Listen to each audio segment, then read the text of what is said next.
Estamos de volta com o nosso Gazeta Entrevista desta noite. Olha, eu sempre ofereço para os meus convidados um golinho de água mineral Verágua, que é produzida aqui no Acre, gerando emprego e renda em nosso estado, com rigorosos padrões de qualidade. Meu abraço ao Alencar e à família, esse povo querido do Quinari, onde é produzida a água mineral Verágua, a melhor água mineral da nossa região. Estou batendo um papo com o senador Jorge Viana, ele que obteve uma grande vitória para o Acre, para os estados do Norte e Nordeste, que é a nova regra das EPS. Trocando em miúdos aqui, as zonas de processamento e exportação, até então, tinha uma regra. 20% do que era produzido poderia ser negociado no mercado local e 80% da produção das EPS tinham que ser endereçados à exportação. Jorge Viana, vislumbrando as necessidades do mercado local, o Brasil hoje é um mercado consumidor em potencial, propôs uma mudança nas regras para que os estados mais pobres, como o Acre, que tem a sua zona de processamento e exportação já alfandegada, pudesse gozar desses benefícios de investimentos locais. Só que parece que tem gente lá na Câmara disposta a melar esse processo e o relatório de Jorge Viana. É mesmo, senador? É fato. No Senado, nós enfrentamos o lobby de São Paulo, da Fiesp. Os senadores mesmo, o próprio Eduardo Suplicy, a Luiz Nunes, são pessoas que eu tenho o maior respeito, trabalhando contra. Porque eles partem de uma lógica que eu acho muito perversa, com todo o respeito, que é de que todo mundo tem que seguir comprando tudo de São Paulo. Quer dizer, São Paulo é o vendedor e nós somos o comprador. Não está certo. A Constituição diz que tem que ser diminuídas as desigualdades regionais. Por isso que a gente apresentou essa proposta. Não, gente, implantando as EPS, não vai nem concorrer com a indústria que já está de São instalado Paulo. em São Não vai. Paulo. Exato. Nós vamos montar uma área demarcada, como está aqui no Acre, alfandegando. Está aí o secretário Edivaldo trabalhando, o Tião. Nós conseguimos implantar isso no governo Binho. O governador Binho fez um trabalho extraordinário nessa área. Eu comecei o processo de industrialização, criando os distritos. O Binho conseguiu, o Lula criou as EPE. O Tião trabalhou muito como senador, agora está alfandegando. E nós queremos as regras que sejam atrativas para os empresários. Os empresários só querem regras claras para poderem trabalhar. O mundo inteiro está vivendo. Até para ter segurança jurídica. São gerados hoje 68 milhões de empregos nas EPS no mundo inteiro. Por isso que nós estamos fazendo aqui, estamos numa área de fronteira. Aí o pessoal do Amazonas também faz um lobby. Por conta da Zona Franca de Manaus. O Eduardo Braga, a Vanessa. Por causa da Zona Franca, quer dizer, eles querem todo o apoio. A gente sempre defendeu a Zona Franca de Manaus, mas eles não querem que nenhum outro estado tenha nenhuma relação de exportação. E a Zona Franca de Manaus, os produtos dela são para dentro do Brasil, são consumo interno. Para o Brasil. As EPS é para exportação. Nós só estamos fazendo uma alteração, que as empresas possam exportar ou internalizar no Brasil 40%. Se elas forem fazer isso, elas vão pagar os impostos igual quem está fora das EPS. Ou seja, não tem concorrência desleal, mas não adianta. É um lobby pesado e nós também estamos. Eu já estou com a audiência marcada com o talvez futuro novo presidente da Câmara, o Henrique Alves. Já marquei, fevereiro, ele tomando posse num dia, no outro dia eu estou lá para entregar o projeto e dizer, Henrique Alves, ele é defensor das EPS. Ele, como presidente da Câmara, botar na pauta para a gente andar com isso rápido. Quanto mais rápido isso andar, melhor para o Acre, melhor para o Brasil. Tem pergunta dos internautas para o senador Jorge Viana. O Gilmar Torres faz a seguinte pergunta. Senador, o Supremo dá sinais de colocar na pauta de julgamentos o caso das aposentadorias de ex-governadores. No Acre, o custo por ano é 4,7 milhões aos cofres do Estado. O senhor é um dos ex-governadores que recebem este benefício. O senhor é contra ou a favor do Supremo extinguir este benefício, senador? Isso é um tema que de vez em quando surge. O que é que o senhor pensa, senador? Não, eu recebo, eu dei minha contribuição para o Estado e de maneira honesta trabalhei.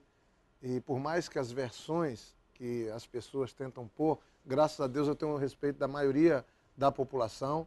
Eu já tenho quase 30 anos de serviço prestado ao Acre, né? Então, para mim, no meu caso, eu inclusive está vinculado à minha função de funcionário público na Funtac. É uma coisa hoje absolutamente legal, foram feitos vários ajustes nela, e a decisão é do Supremo. O Supremo decidindo de uma maneira, vai ser cumprida a lei. Não decidindo, paciência. O mais importante para mim, nisso tudo, é quando a pessoa presta serviço. Eu fiquei 8 anos como governador, 4 anos como prefeito, economizei tudo o que eu pude. Por exemplo, nunca paguei meia hora de jatinho. Tinha governadores, e tem governadores que só andam de jatinho para lá e para cá. 8 anos economizando, fazendo um governo franciscano para poder realizar as obras todas. Mas as pessoas às vezes não sabem, e nem têm a obrigação de saber, quanto de cuidado eu tenho que ter com segurança para o resto da minha vida. Quanto custa isso? Quem vai pagar isso? Para que eu pudesse tomar as medidas que eu tomei, de baixar os atos que eu baixei e livrar o Acre de crime organizado, não foi eu só, de Esquadrão da Morte, mas as instituições todas. Quanto custa isso? Quem que dá essa proteção? Então, a gente tem que olhar um pouco as coisas que, às vezes, as aparências enganam. Eu, particularmente mesmo, às vezes a pessoa me encontra, mas Jorge, você é dono de tal coisa? Sou dono de absolutamente nada. Porque eu trabalhei para servir o povo do Acre, não para me servir. Agora, como as pessoas estão acostumadas que tudo que é político é igual, que vai lá, vai para roubar, para se fazer, eu vejo, e falo aqui, esses dias eu vi uma pessoa, um irresponsável, lá de Cruzeiro do Sul, acusando o Sérgio Nakamura nas redes sociais. É um irresponsável, merece um processo nas costas. O Sérgio Nakamura, o Acre deve muito a ele. É uma das pessoas mais injustiçadas que eu conheço aqui no Acre. Por quê? Porque vem sendo acusado por alguns veículos de comunicação injustamente. É acusado porque trabalhou honestamente. Está fora, está no setor privado, trabalha de manhã à tarde à noite, tem competência, está ganhando seu dinheiro com muito sacrifício, mas de vez em quando é acusado por pessoas. Isso é nojento. E sabe quem é que mais acusa, gente? Os que roubavam o Acre, os que saqueavam o Acre, os que montaram impérios econômicos à custa do Acre. A gente trabalhou com as mãos limpas. Honestamente, só faz quem trabalha honestamente. Por que o Acre não tinha nada antes? Eu não estou acusando os governadores, não. Eu não estou generalizando, porque teve muita gente que trabalhou antes da gente. Mas por que o dinheiro do Acre não dava nem para pagar os funcionários em dia? Porque estava sendo roubado. E por que nós nunca atrasamos o salário de funcionário nem um dia em 14 anos? Porque a gente trabalha com honestidade. Por que o salário do Acre ficou melhor do que o dos outros estados? Trabalho feito com honestidade. Por que agora é cheio de obras para a gente ver em todos os municípios do Acre? Porque tem um dinheiro sendo aplicado. Agora, quem está na política é igual quem está na chuva. Tem que se molhar. E, lamentavelmente, de vez em quando a gente é misturado tudo como farinha do mesmo saco. Mas eu compreendo. Eu só não vale o seguinte, só não posso eu estar nessa linha. Você tem que estar limpo, você tem que estar decente, honesto. Isso é o que vale. A verdade é essa. Então, para poder as coisas acontecerem, para que eu pudesse tomar medidas duras, eu também paguei um preço. E vou pagar para o resto da minha vida. Agora, não me arrependo disso. Eu faria tudo de novo, só corrigiria algumas falhas. Porque a gente tem que celebrar as conquistas que o nosso Acre alcançou. Senador, voltando a esse assunto dos royalties do petróleo, existe uma discussão de que para talvez recompor as perdas que venham a ser ocasionadas com essa distribuição mais equitativa por estados, os estados produtores, São Paulo, Rio de Janeiro, Sudeste brasileiro, venha buscar uma recomposição através dessa nova regra do FPE. Isso que ficou decidido para ser votado até dezembro, mas, enfim, o Supremo flexibilizou. Senador, existe um temor de que haja uma mudança nas regras da distribuição do FPE por conta dessa questão dos royalties? Tem 3 coisas. Tem discussão sobre ICMS, discussão sobre FPE e discussão sobre royalties. É uma bela oportunidade que o Brasil tem. Fazer o pacto federativo. De ajustar isso. Só que tem um problema. Todos querem ganhar, ninguém quer ceder. E alguém tem que ceder no curto prazo para ganhar no médio prazo. Volto àquela lógica da outra pergunta ainda agora. Quer dizer, tem gente que acha que arrecada mais aumentando os impostos. Eu penso o contrário.